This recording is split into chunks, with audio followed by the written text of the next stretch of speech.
Je vais lire au nom du Seigneur Jésus-Christ. Amen. On donna à Caleb, fils de Jephné, une part au milieu des fils de Juda, comme l'Éternel avait ordonné à Josué. On lui donna Kirjat Arba, qui est Hébron. Arba était le père d'Anak. Caleb en chassa les trois fils d'Anak, Sheshaï, Aïman et Talmaï, enfants d'Anak. De là, il monta contre les habitants de Débir. Débir s'appelait autrefois Kirjat Sépher. Amen. Amen.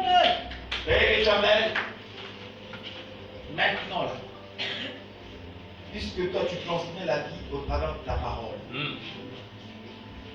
que je ne sois plus comme canal autorisé, comme tu le sais, par lequel tu vas passer pour transmettre cette vie. Que chacun reçoive au travers de ce qui va être dit, ce que le monde ne peut pas lui donner. Et que toi seul peux lui donner, tu le sais. Je te bénis parce que maintenant là, ce n'est plus un homme, mais c'est toi au travers d'un homme pour la manifestation de ta puissance et ta gloire au milieu de ton peuple. Dans le précieux nom de Jésus-Christ notre Seigneur, nous avons ainsi prié et nous disons Amen. Amen. Amen. Je vais t'asseoir maintenant. Nous allons décoller maintenant. Attache ta ceinture de sécurité spirituelle.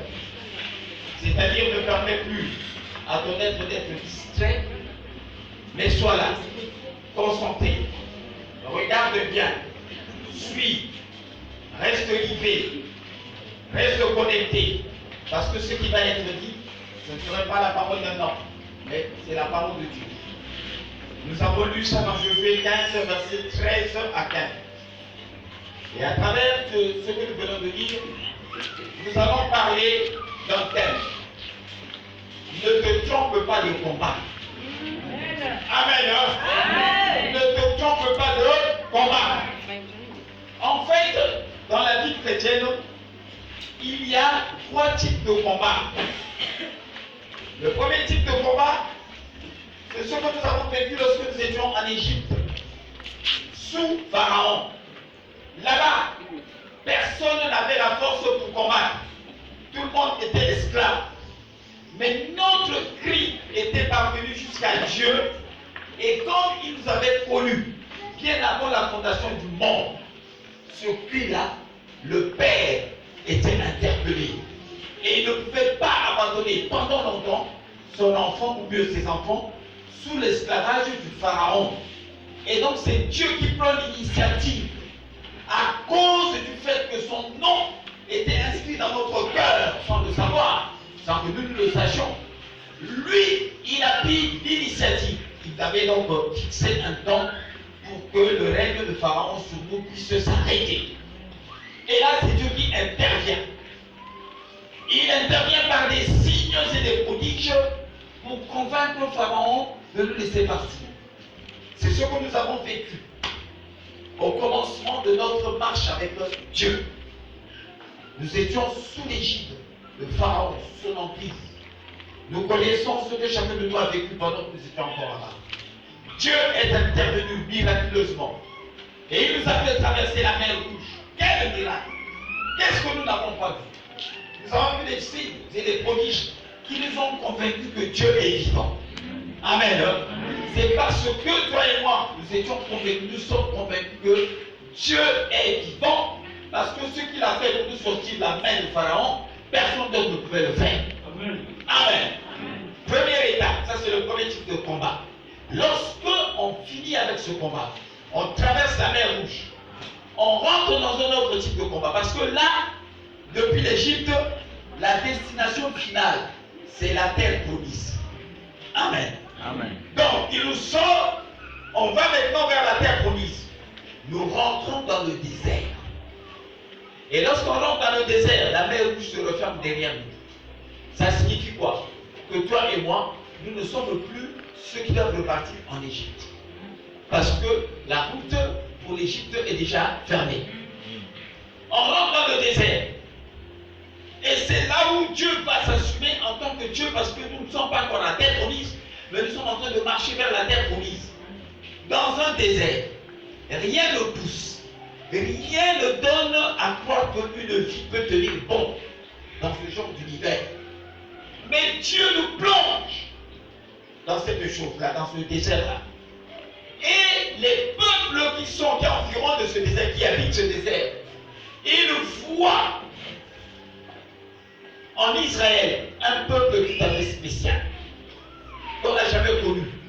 Autrement dit, on voit en toi et moi quelqu'un de tout à fait spécial. Ils savent que ces gens-là vont à une destination finale, et cette destination finale, c'est l'endroit où coule le lait et le miel. Est-ce que eux, ils n'ont pas ce privilège-là? Mais toi et moi, nous avons ce privilège. Vont-ils nous laisser partir tranquillement jusqu'à ce que nous arrivions en bon port sans qu'il n'y ait rien? Non, ils vont se lever.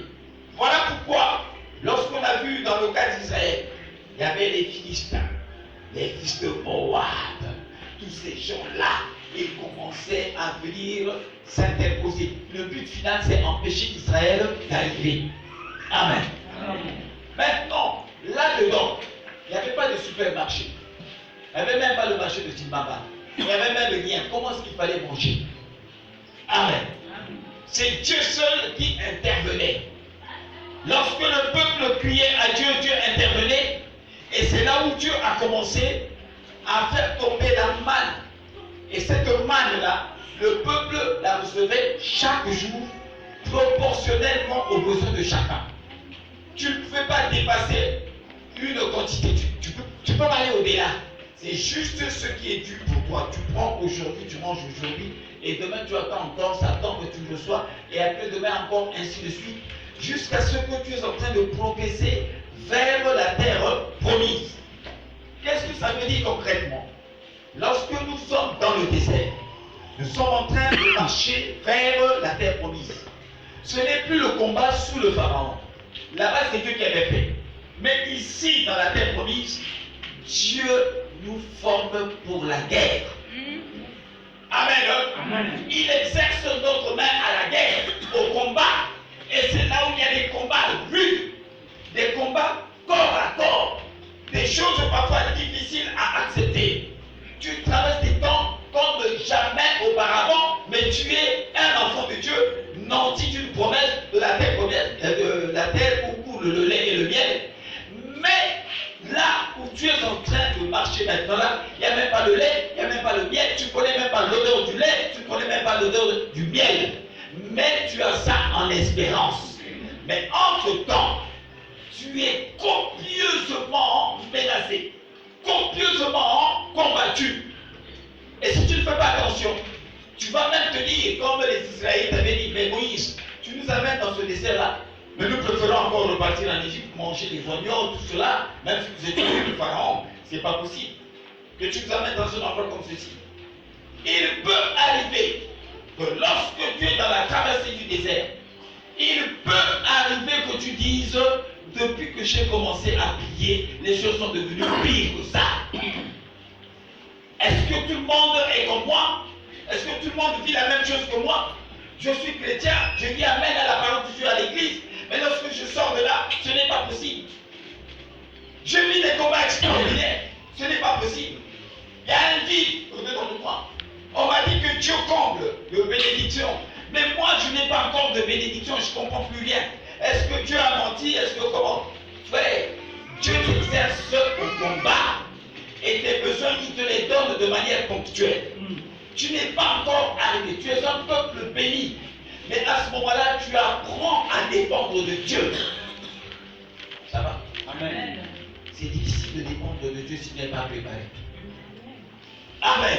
Amen. Mais lui, il nous forme pour dépendre de lui en tout et pour tout.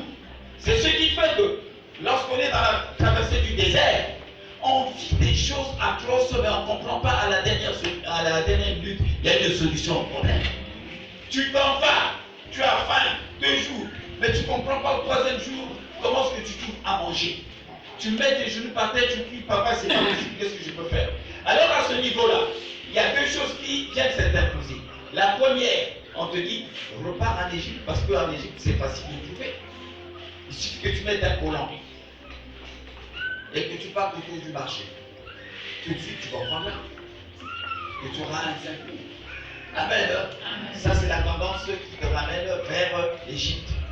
Parfois, il n'est pas rare que tu puisses penser, tu dis, si maintenant, si je peux prendre mon téléphone, que j'appelle seulement un tel, vous lui dites que j'ai faim, c'est sûr que mon moment va arriver. Amen. Donc la tendance, c'est celle-là.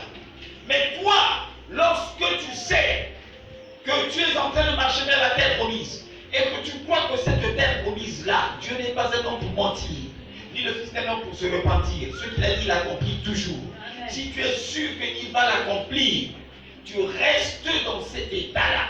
Le ciel va s'ouvrir, la manne va tomber. Amen. Amen. Et tu recevras la manne au jour le jour, miraculeusement. Et tu avanceras. C'est ça le combat dans le désert. Tu vas croiser les Philistins. Tu apprends à intercéder. Tu apprends maintenant à prier, à utiliser les armes offensives et défensives que Dieu t'a données. Si personne n'était passé par le désert, personne ne comprendrait le sens de la prière. Amen. Il faut passer par le désert. Lorsque tu mets tes pieds par terre, tu cries. Le Père éternel intervient. Lorsque tu sors de là, tu dis, Dieu m'a exaucé. Amen. Amen. Il est vivant, il est puissant. L'arme de la prière, tu commences à apprendre à manipuler l'arme de la prière lorsque tu es dans le désert. Amen. En Égypte, tu ne priais pas, tu te lamentais. Tu priais de prier partir jusqu'à Dieu. Mais en désert, tu mets les pieds par terre, tu apprends l'art de prier. Parce que la prière, j'allais dire, c'est un art. Amen. Amen. C'est là, Dieu fait de toi un artiste prieur. Donc là, tu apprends toutes sortes de prières. L'adoration, c'est là que tu l'apprends. La louange, c'est là que tu l'apprends. L'intercession, c'est là que tu l'apprends. L'exaltation, c'est là que tu l'apprends. Tu vis, c'est-à-dire que Dieu te fait passer par des différentes situations qui te permettront d'expérimenter chacune de ces prières-là. Et lorsque tu sortiras de là, tu es complètement nanti, outillé, capable d'affronter n'importe quel combat. Donc, pendant qu'on traverse le désert, c'est là où Dieu nous forme. Mais beaucoup de gens, frère, quel que soit ce que nous pouvons être, que tu sois pasteur, que tu sois évangéliste,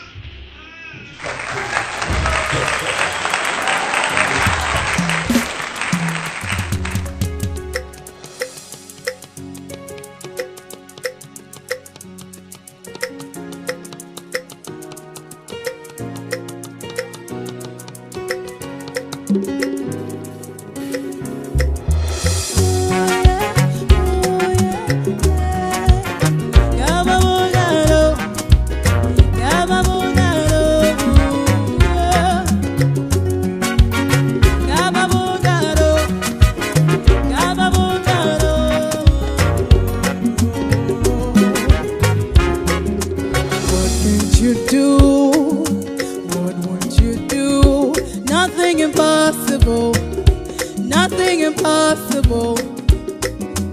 What can't you do?